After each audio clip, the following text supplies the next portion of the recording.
Welcome to Pimpy's Investment Chat, where we keep investment talk simple. And here's your host, Pimpy. What is going on out there, peeps? All right, yep. There has been a ton of news. As you are aware, a lot of talk about the exchange rate. Lots of it. I think with all this talk about the exchange rate, it's doing a couple of different things. One is it's allowing a lot of those other individuals who make videos about the dinar, it gives them full range to blow smoke up people's butt and lie about the dinar, and which is really sad because it's really pumping a lot of hopium into people. And then when I have a chance to talk to people, I tell them, hey, look, just stay grounded. We all want the same thing. I understand that's what these people are saying, that their Intel special handshake Dakota ring friend from the military is telling them all this other stuff, and they're talking about the numbers on the back computers and the redemption centers and the 800 numbers. We know, we've been hearing that bull crap for a long time. There has been no news, none whatsoever, that they plan on changing the exchange rate. There was a lot of discussions about it. I heard about different rates, not from the news and not from these people on YouTube. I was pretty excited about it, I'll be honest with you, but it's just talk. That's what I was saying. Look, it's just talk right now. We have no idea where it's going. I was happy to see all the talk. That means it's on everybody's mind. Sauter campaigned on it. He's ordering people into hearings. He's trying to do something about it. But the truth of the matter is, the Iraqi government doesn't control the rate change. That's the governor of the central bank. He goes, he makes his recommendations to Parliament, and they can vote on it. Essentially, it's up to the governor of the Central Bank of Iraq, period.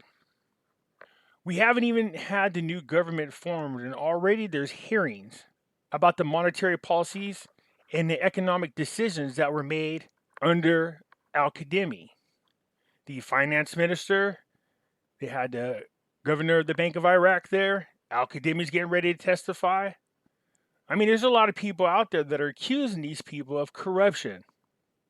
That has not been proven. It's just hearsay right now. There's a couple other things we need to keep in mind I'm going to bring up here in just a moment. But first, I want to just remind you to please hit the thumbs up button. If you're not a subscriber, please do so, because when you do, it helps out the channel, and I surely do appreciate it.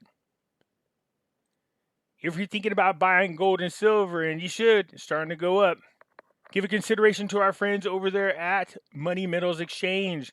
The link is down below in the description. If you are a first-time buyer and you spend more than $100, use promo code Pimpy, P-I-M-P-Y, and you will get a free half ounce of silver. Just a reminder to people, Nader from the Middle East has a friend. I believe he said in his video that his friend was a journalist over in Iraq, and that he was going to get him to explain what is going on in the news regarding the Iraqi Dinar exchange rate. Nader was nice enough to post a video. The problem was there was no subtitles, and it wasn't in English. And so I went ahead and added the subtitles for those of you who are interested in what the gentleman had to say right here. But I do want to thank Nader for that. And under this video, I did put a link to his YouTube. If you guys are interested in checking him out, go on over there. Tell him Pimpy sent you. But it's just one right here. It says Nader from the Middle East video, translated. The guy is talking about the exchange rate. He's also talking about things that involve politics and the corruption that's over there in the government. They can't seem to get out of the grip of those who are corrupt. We have that same problem here in our country, unfortunately. Before I get into some of these articles, because a lot of them are basically the same, there are still restrictions on the currency. I'm talking about the Iraqi dinar. Remember, they just finished paying off Kuwait. No more payments. They officially announced it. We have not heard any more chatter about Chapter 7. And we know they're still on the blacklist in the EU. They're working really hard to accommodate the European Union so that they can get removed off that list. That blacklist prevents the European Union from working with Iraq's banks because they're accusing the banks in Iraq of funding terrorism and laundering money. That's why they're on the blacklist. The point I'm trying to make is simply this. there's still a couple of hurdles that Iraq has not got past yet before they can make any major change to the rate. I was happy about all the discussion going on about the rate change, but I didn't expect it to be very much. If anything, I thought it would go back to the original rate of 1,190 dinars, where it was before they devalued it down to where it is now. I had heard stories, rumors, and I had my fingers crossed. They were talking about possibly bringing it all the way down to 1,050 dinars. But again, that's just rumors. That would have been nice. From where it is right now, that would have been a 27.5% increase in value. Not exactly what a lot of you are expecting, but it's not too bad neither in the grand scheme of things. You know the restrictions are removed when you can go into your favorite bank that sells and buys currencies, and you can walk in and buy the Iraqi dinars or sell your dinars. So yeah, I heard all kinds of stories. People post to me audios and send it to me saying, listen to what this guru's saying. Yeah, I mean, you guys, look, I know they tell you they have all these insiders and they got all this intel, but they've been saying that for years. Literally, some cases over a decade. Now, either they got the world's crappiest intel person or the so-called intel person has been lying to them all these years. Get my drift? That's why I always tell people to stay grounded. Work with me, man. Stay grounded. We hear the stories all the time, but you should not have let it affect you emotionally, man. I know you want to get excited.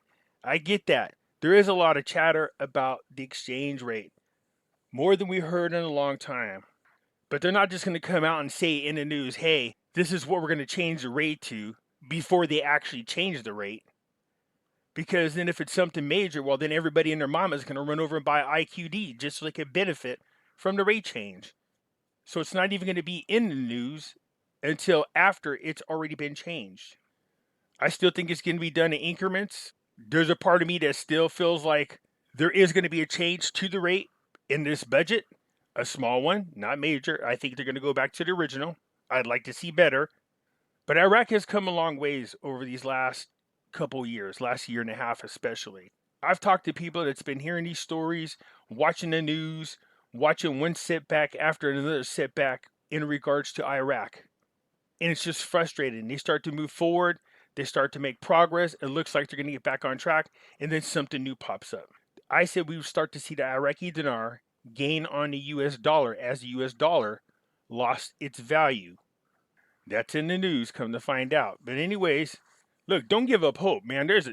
For some of you newbies, you didn't have to go through the emotional roller coaster for the past 10, 12, 15 years, man. That some of these people have been going through.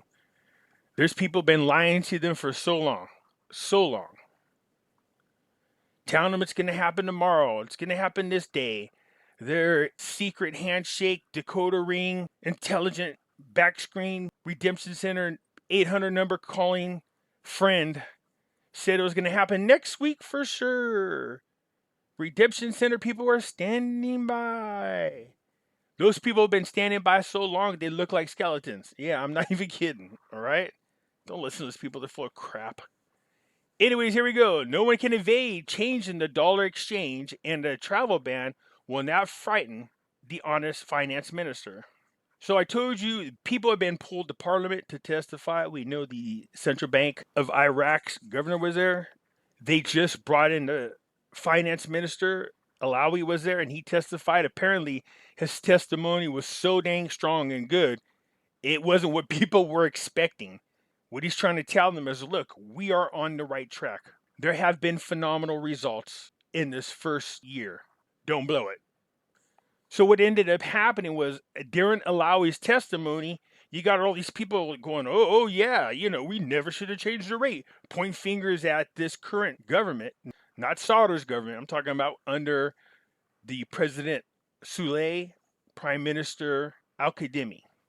They're pointing fingers at them guys going, hey, it's their fault. But Alawi said, no. You're not getting away with that. Alawi confirmed that all the political blocs indicated changing the exchange rate of the dollar against the dinar 2 years ago. And now they're trying to weasel their way out of this.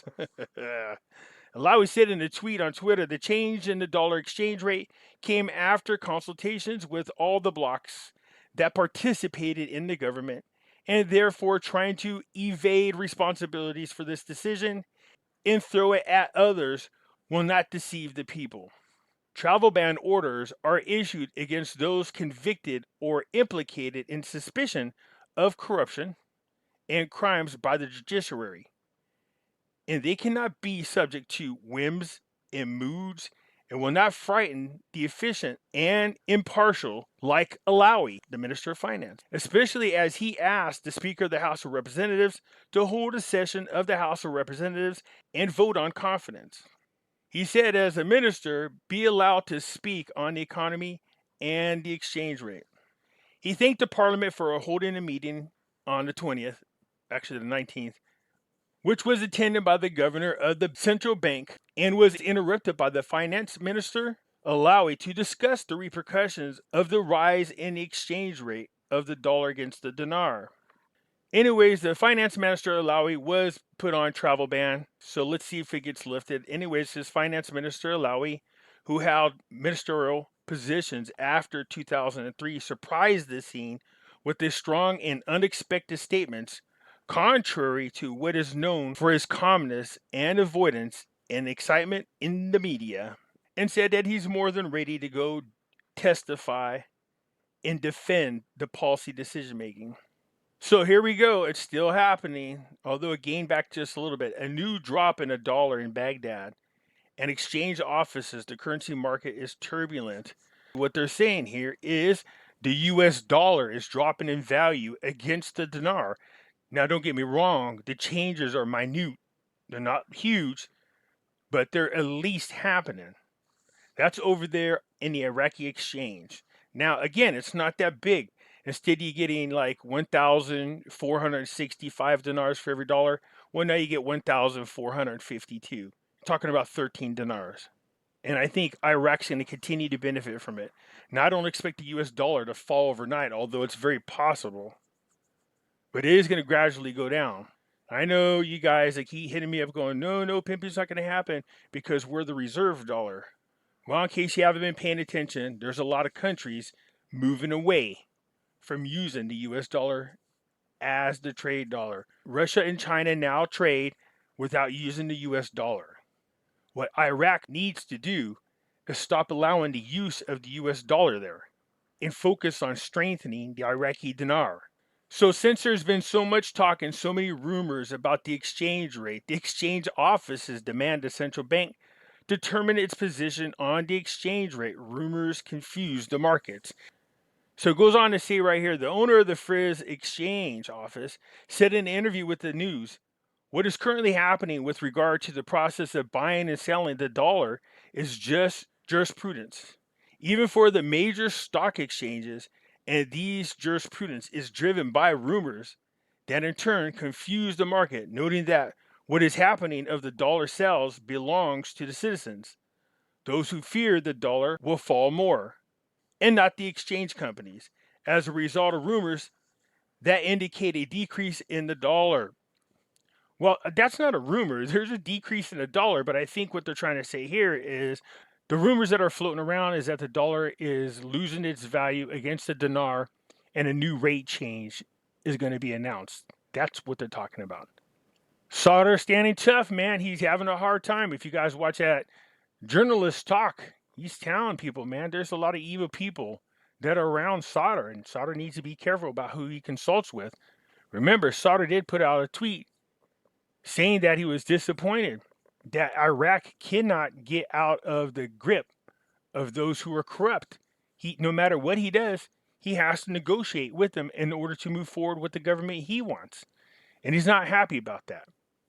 But he was firm. Sauter did inform Iran and the leaders of the framework, either a government without Maliki or the opposition, which Sauter has the ability to do that. The coordination framework nor Iran are going to want Sauter to team up with the opposition. They're going to have to meet him halfway. It doesn't look like Sauter's going to get the type of government he wants. He wants a national government. It's not going to happen. So the big question is, where are the compromises at? What kind of changes, if any, is Sauter going to be able to make outside of leaving Maliki out under this new condition? Sauter wants to form a government that he feels is inclusive of everybody, other tribes as well, other religions, and that they'll be able to go after those individuals busted for corruption and do it in a very strong and firm way. Now, with Sauter failing to form the type of government that he wanted, it's going to be hard for him to really go after those corrupt individuals, because the corrupt individuals, mostly Maliki, are going to have his people in the government. They're going to prevent this from happening. You've seen him stop Al-Qadimi from investigating Maliki. If Sauter can't get the people he wants in there and they don't have the overwhelming number of votes, it's going to be really hard for Sauter to go after the corrupt people. They've been threatening Sauter's life, threatening a lot of his family, and he's telling them, you guys can threaten me all you want. Maliki is not going to be part of this government no matter what. If you guys persist, I will team up with the opposition. See? And they know he's serious. So this chapter of the Iraqi government has not been fully written. We're still waiting to find out what's going on.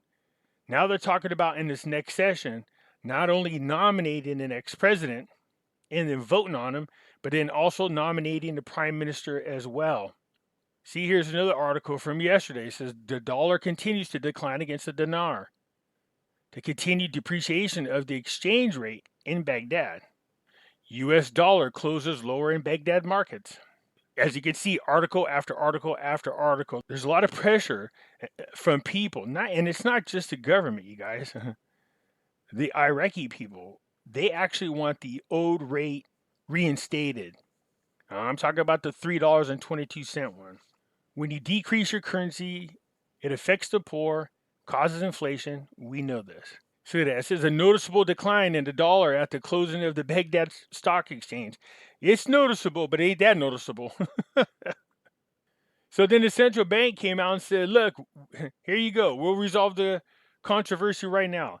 There is no intention to change the exchange rate, and we have sufficient foreign reserves. So they have no intentions on changing the rate this year. That's the announcement. And you can see again, they confirmed it today. Al-Qadimi's advisor, the exchange rate will remain at its current position. So another one of Prime Minister Al-Qadimi's advisor, Saleh, right here, you can see what he's saying. Coordination between the monetary policy and fiscal policy in a rentier country such as Iraq is very important, especially since the reserves supporting the Iraqi dinar come from the Ministry of Finance. Noted that according to the statement of the central bank, there is an understanding and an insistence on maintaining the stability of the Iraqi dinar exchange rate at its current price, and that the bank statements refer to the insistence and defense of the exchange rate. He also went on and concluded, according to the statement of the Ministry of Finance, it appears that the previous parliament reduced the budget and increased support for the poor classes, which is an important point in my estimation, noting that more than $1 trillion dinars were deleted from the allocations from the categories covered by social welfare salaries. So here's what he's talking about. And originally, the poor were affected, but apparently there's a remedy for this. This should help the poor people who were affected by the rate change. So again, remember, they started down this path when they implemented the white papers or the economic reform papers. And you can see right here, they also said the bank indicated that there are no intentions to change the current exchange rate, especially after the positive results it achieved during this past period. Right now, I think more than anything, Iraq needs to get their government formed before they can make any kind of changes like that. I know they're telling you what their intentions are and what everybody is hoping and what everybody wants, but it's kind of hard to start running before you learn to walk. And what I mean by that is the government has to be formed first and foremost. Look, even if the Central Bank of Iraq made plans to change the rate again, they're not going to tell you. They would not do that in advance. They're just going to keep denying it, denying it, denying it. You can't expect them to change the rate right now. The government hasn't been formed. Remember, the Central Bank of Iraq, the governor can make the recommendations, Parliament can vote on it, and then a rate change is announced. It's kind of hard to do when you don't have the people in office yet. There are a lot of good things happening right now over there for Iraq. We could talk more seriously about the Iraqi exchange rate changes once the government is formed. I'd like for some announcements on some of these restrictions to be removed so we got an idea where they stand. So there's still a handful of things left over. I know, I'm the boogeyman. I'm telling you guys this. There's still a handful of things left over to do before any real significant changes can happen. All right? So just hang tough. Anyways, hit the thumbs up button. If you're not a subscriber, please do so, because when you do, it helps out the channel, and I surely do appreciate it, and I'll catch you later. I'm out.